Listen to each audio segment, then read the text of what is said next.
আসসালামু আলাইকুম বন্ধুরা, আপনারা কেমন আছেন? আশা করি অনেক ভালো আছেন।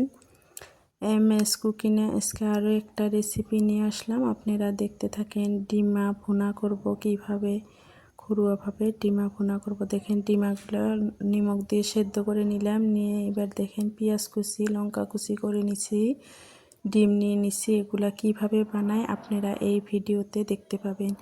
দেখেন কড়াই তেল দিয়ে দিছি, এবার অল্প নিমক দিয়ে দিলাম ডিমাগুলা যাতে না ফাটে সেই জন্য। এবার ডিমাগুলো দিয়ে দিব, দিয়ে ভালোভাবে ডিমা ভেজে নিব। আশা করি ভিডিওটা আপনাদের ভালোই লাগবে। যদি ভালো লাগে লাইক কমেন্ট শেয়ার করেন, সাবস্ক্রাইব করে দিন, নতুন বন্ধু হইয়েন, সাথেই থাকেন। দেখেন আমি অল্প হলুদের গুঁড়া দিয়ে দিলাম কালারের জন্য। ভালোভাবে এইবার আমি ডিমাগুলো ভেজে নিব। ঘরোয়াভাবে আমি ডিমার ভুনা বানাবো। এইভাবে আপনারা একবার বাড়িতে বানিয়ে খেয়ে দেখবেন, অনেক টেস্ট লাগে।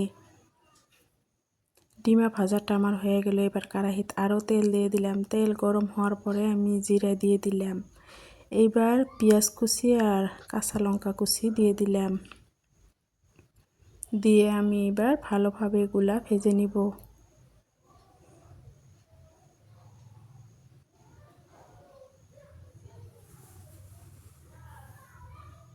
ঘরোয়াভাবে আমি ডিমার ভুনা করে নিচ্ছি। আপনারা দেখেন, দেখেন ডিমাগুলা সুন্দর কালার চলে এসেছে।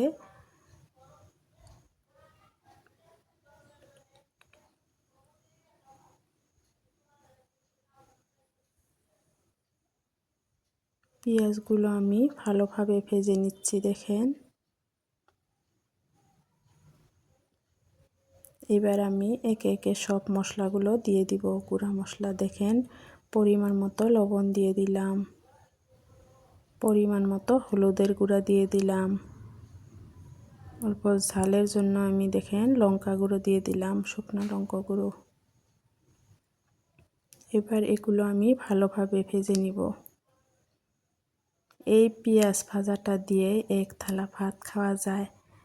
আপনাদের যদি বিশ্বাস না হয় আপনারা একদিন বাড়িতে বানিয়ে খেয়ে দেখবেন, খুব টেস্ট লাগে। আর আমি কোনো মশলা দিব না, এগুলা দিয়েই আমি ডিমার ভুনাটা বানাবো।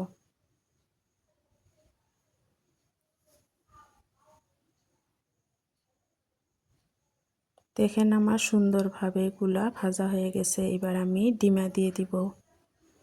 ডিমা দিয়ে আমি ভালোভাবে ভেজে নিব। এইভাবে ডিমা ভুনা করে খেলে ডিমার আসল স্বাদটা পাওয়া যায়। আপনারা একবার হলেও বাড়িতে বানিয়ে খাইবেন।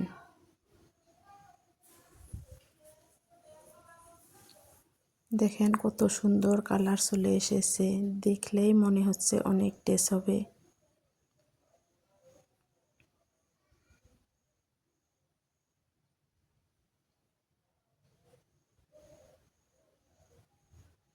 এইভাবে ডিমা ভুনা করলে আর অন্য সবজির কোনো কিছুই লাগে না, এগুলা দিয়েই ভাত খাওয়া যায়। ফাইনাল লুকটা দেখেন কত সুন্দর হয়েছে।